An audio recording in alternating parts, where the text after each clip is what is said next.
Hello friends, இன்றைக்கி நம்ம வீடியோவில் இண்டஸ் வேலி சிவிலைசேஷனை பற்றி தான் பார்க்க போகிறோம். ஃபஸ்ட்டு ஏன்ஷியன் வேர்ல்ட் சிவிலைசேஷனில் பார்த்தீங்கன்னா மொத்தம் 4 சிவிலைசேஷனை சொல்லுவாங்க.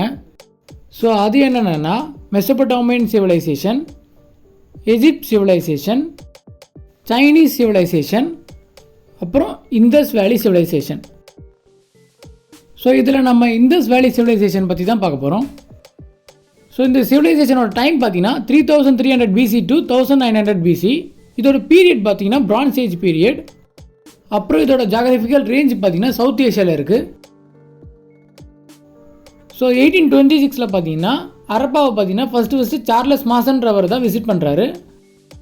ஸோ 1856 பார்த்தீங்கன்னா லகூர் டு கராச்சி ரயில்வே லைன் போடும்போது இந்த சிவிலைசேஷன்லேருந்து கிடைச்ச நிறைய கற்கள் மேலேயே ரயில்வே லைன் போட்டாங்க. அப்புறம் 1861 தான் பார்த்தீங்கன்னா ஆர்கியாலஜிக்கல் சர்வே ஆஃப் இந்தியா இந்த இடத்துல அகழ்வாராய்ச்சி பண்ண ஸ்டார்ட் பண்ணாங்க. 1924 தான் பார்த்தீங்கன்னா director of ASI sir John Marshall பார்த்தீங்கன்னா அரப்பாவுக்கும் மோகஞ்சடாருக்கும் நிறைய காமன் ஃபீச்சர்ஸ் இருக்கிறத கண்டுபிடிக்கிறாரு.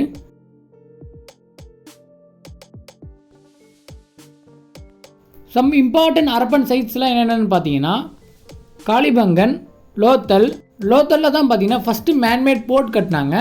அப்புறம் சுர்கோட்டடா, அப்புறம் தோலவீரா பார்த்தீங்கன்னா வாட்டர் ரிசர்வியர் இருந்திருக்கு. இப்போ நம்ம இண்டஸ் வேலி சிவிலைசேஷனோட டவுன் பிளானிங்கை பற்றி பார்ப்போம். அவங்களோட டவுன் பிளானிங்கில் பார்த்தீங்கன்னா அப்பர் டவுன், லோயர் டவுன்னு 2 டவுனாக பிரிச்சிருக்காங்க. அப்பர் டவுன் பார்த்தீங்கன்னா வெஸ்ட் சைடு இருக்குது. இதில் பார்த்தீங்கன்னா அட்மினிஸ்ட்ரேட்டர் தங்கியிருப்பாங்க, அதாவது பெரிய இடத்துல இருக்கிறவங்களாம் இதில் தங்கியிருப்பாங்க. லோயர் டவுன் பார்த்தீங்கன்னா ஈஸ்ட் சைடு இருக்குது. இதில் பார்த்தீங்கன்னா காமன் பீப்புளெலாம் தங்கியிருப்பாங்க.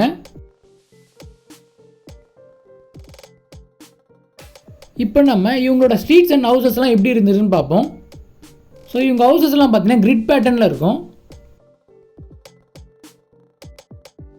அப்புறம் இவங்களோட ஸ்ட்ரீட்ஸில் பார்த்தீங்கன்னா ரைட் ஆங்கிளில் திரும்புகிற மாதிரி ஸ்ட்ரீட் கார்னர்லாம் இருக்கும்.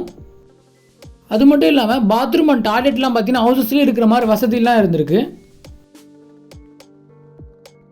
ஸோ இவங்க பார்த்தீங்கன்னா அண்டர் கிரவுண்ட் ட்ரைனேஜ் சிஸ்டம்லாம் வேறு யூஸ் பண்ணியிருக்காங்க. ஸோ அதுக்கான ப்ரூஃப்லாம் கூட நமக்கு கிடச்சிருக்கு.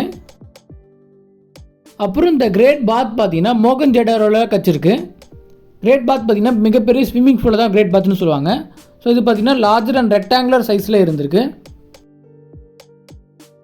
அப்புறம் பார்த்தீங்கன்னா இந்த கிரேட் கிரானரி பார்த்தீங்கன்னா அரப்பாவில் கிடச்சிருக்கு.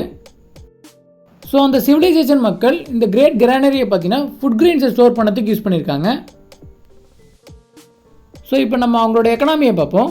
ஸோ அவங்களோட எக்கனாமியை பார்த்தீங்கன்னா அக்ரிகல்ச்சர் நம்பி தான் இருந்திருக்கு. ஸோ அது மட்டும் இல்லாமல் அவங்க டபுள் கிராப்பிங் சிஸ்டமே யூஸ் பண்ணியிருக்காங்க. டபுள் கிராப்பிங் சிஸ்டம்னா இரட்டை சாகுபடி முறையை தான் டபுள் கிராப்பிங் சிஸ்டம்னு சொல்லுவாங்க. இப்போ நம்ம அவங்களோட அனிமல் டொமஸ்டிகேஷனை பற்றி பார்ப்போம். அவங்க பார்த்தீங்கன்னா ஷீப்பு, கோட்டு, ஃபவுலெல்லாம் பார்த்தீங்கன்னா டொமஸ்டிகேட் பண்ணி வளர்த்துருக்காங்க. ஸோ அவங்க காலத்தில் பார்த்தீங்கன்னா ஆசை பற்றி எதுவும் தெரியல.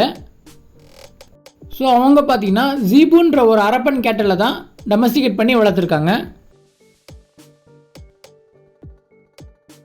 இப்போ நம்ம அவங்களோட கிராஃப்ட் ப்ரொடக்ஷனை பற்றி பார்ப்போம்.